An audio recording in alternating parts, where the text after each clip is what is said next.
Alright guys, welcome back to the channel. Today we are going to be rebuilding my four-wheeler. It's a Polaris Outlaw 500. In the previous video we were up north, I blew it up. There's no compression anymore, so it was two star bit bolts that I was able to use a wrench for. Next we took off the clamp for the exhaust that splits the header from the clip-on. There are 4 nuts that hold on the exhaust header to the engine. I used I believe a 14mm to get those off. The first 3 I was able to get off with a socket, and then I had to use a wrench to get the last one off.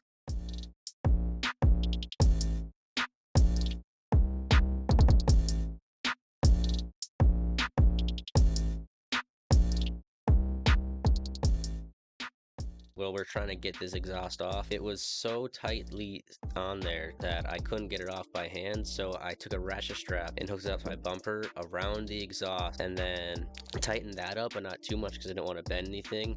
And I tapped the heat shield mounting bracket with a hammer, and the exhaust popped right off. And that was very slick. So before I install it, I'll have to clean it up, sand it down so it'll slide in there real nice, because that's what the exhaust clamp is for.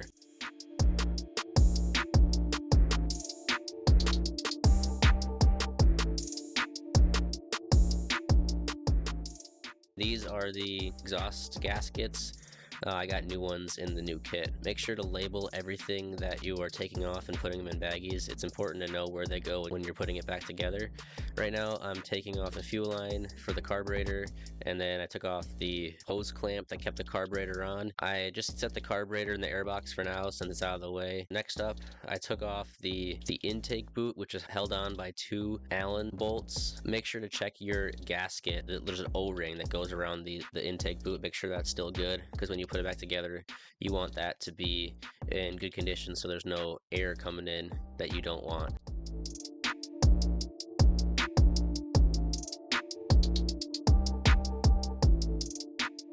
Next up, I was taking off a crankcase vent. Then I moved on to draining the coolant out. I went from the top, which this is my first engine rebuild with liquid cooled, so I didn't really know what I was doing. I would advise to take off the bottom one first. I took off the water pump cover here for the top end. I should have left it on and just drained it all from the bottom, because a lot of the coolant spilled out all over my garage floor, which was very unfortunate.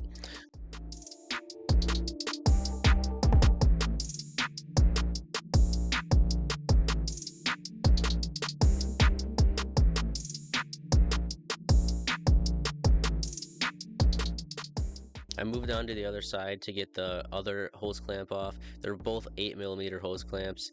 This one came off and also spilled all over my garage floor. There's a lot more coolant than I expected, but it's all good. Just used some floor dry and some towels and it cleaned it all up. The next thing, I took off the skid plate because a lot of nuts and bolts were catching down there, and there's a bunch of crap that I need to clean up. I just kind of want to get it out of the way.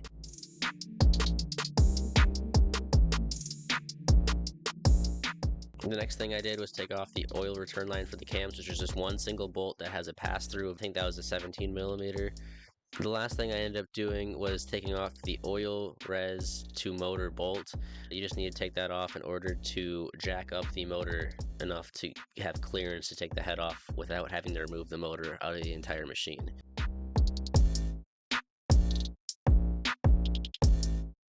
So in order to get to the rear bolt, the rear motor mount, I had to take off the rear brake pedal, which really wasn't a big deal. It was 2 8mm bolts that came out real nice, and then this little spring contraption. I just need to take it off a little bit in order to get to these giant bolts.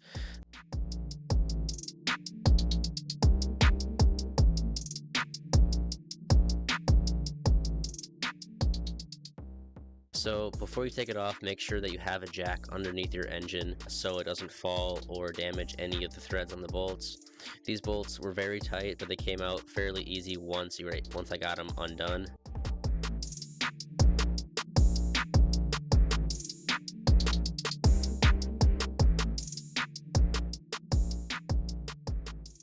Alright, the next thing I did was remove the top motor mount. This one was quite easy to remove, except at the end it just took me a while to get it out. It was being a little stubborn, but I got it.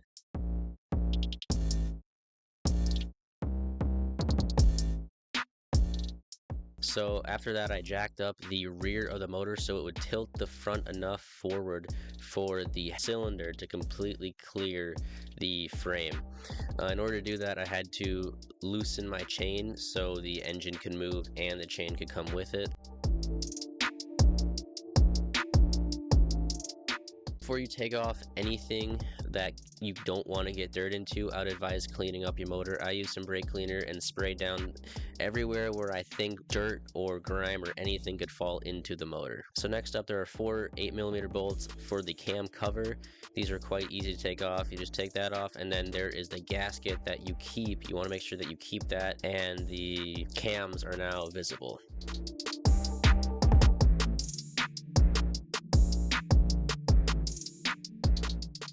So there are 8 8mm bolts for the cam plate that you want to loosen and take off in order to get to the cams.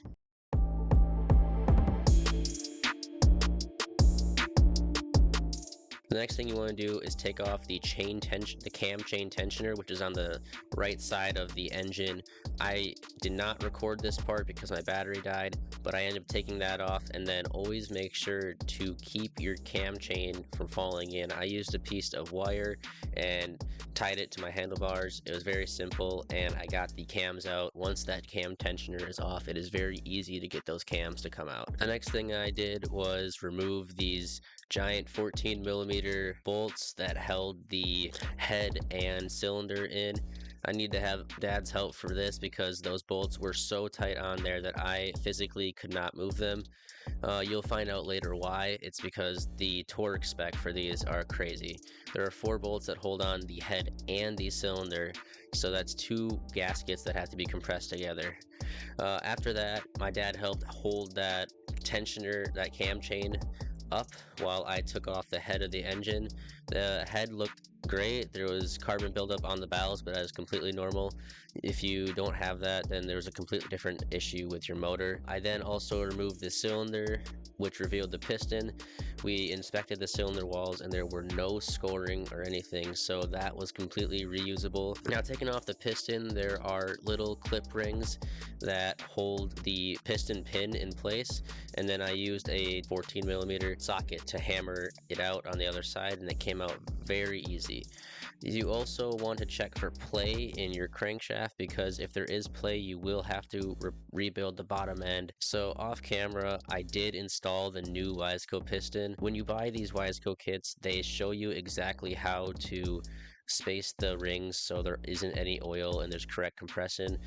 It's really simple. I'll pop up a diagram right here of what mine looked like. But I got that installed. It was really easy, and now I'm getting the cylinder installed. So before you install the cylinder, you want to use a razor blade and clean up all the gasket on the mating surfaces of these cylinders. So I cleaned up both surfaces on the motor and on the cylinder, and then I cleaned the cylinder with a toothbrush and brake cleaner so it looks all nice. But you want to make sure to get that cam chain through first, and getting the rings to seat on the piston into the cylinder. I used a small flathead screwdriver to slowly push it all the way around until one of the rings would seat, and I continued to do that same process for every single ring. Cue the montage of me cleaning the head of the engine.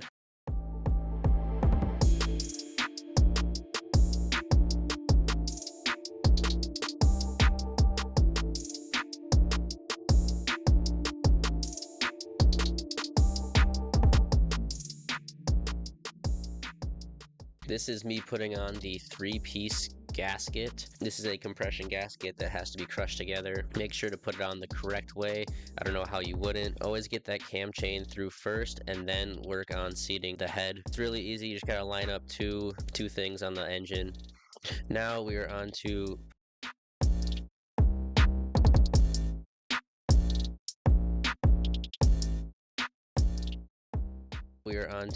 putting in these giant 4 bolts. So these bolts have a really interesting torque down method. So with these 4 bolts, the first thing you want to do is torque them down to 22 foot-pounds in a cross pattern. So you do opposites of each other in a diagonal. And then after you torque down all 4 of them, you torque them down to 51 foot-pounds and leave this for a minute in the same cross pattern. So let it sit for a minute is so all those gaskets can crush together and seal correctly.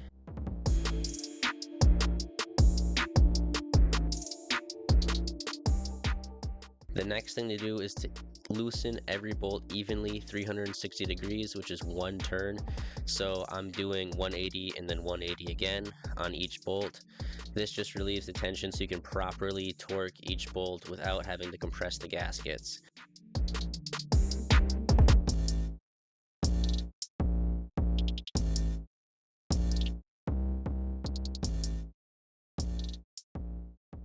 After you do this, you torque the bolts to 29 foot-pounds, and then from that point, you tighten the bolts evenly 90 degrees, which is a quarter of a turn. Cross pattern, each one of them 90 degrees, and then once you've done it 90 degrees once, you do another 90 degrees from there. So in total 180 degrees, and I had my torque stick set pretty high, and I got up to 70 foot-pounds of torque for these bolts, which is definitely the reason why it was such a pain to get them off, but those will not be losing any compression or oil out of the gaskets.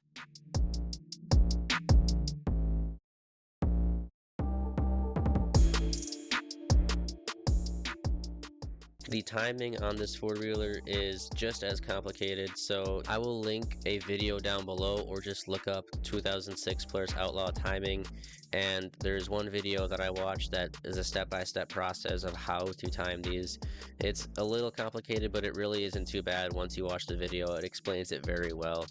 So the next thing you want to do is put on your cam cover. This plate has two little rings that you have to line up in order to put the bolts in and make sure that they seat correctly. Now in the manual it says to torque these down to 7.5 foot-pounds, and I set my torque wrench wrong to 17.5, which was a big mistake, and I ended up snapping off one of these 8 bolts. So I have one of these 8 bolts coming in the mail. Hopefully it'll be here by Thursday, and then I can finish the rest of this rebuild, but I know that I wanted to get a video out this week, so I ended up taking off the cover and getting that bolt removed. So I just ended up putting on all 7 of the bolts, torqued them to 7.5 foot-pounds instead, and I'm just waiting in the mail for that one to come so then I can start the motor. I reassembled the rest of the four-wheeler but did not get it on camera because it ran out of storage. Hopefully you guys enjoyed this video as much as I did. It sucks that we could not get it started, but in the next video we will for sure start this four-wheeler. Alright, I'll see you guys in the next one. Peace.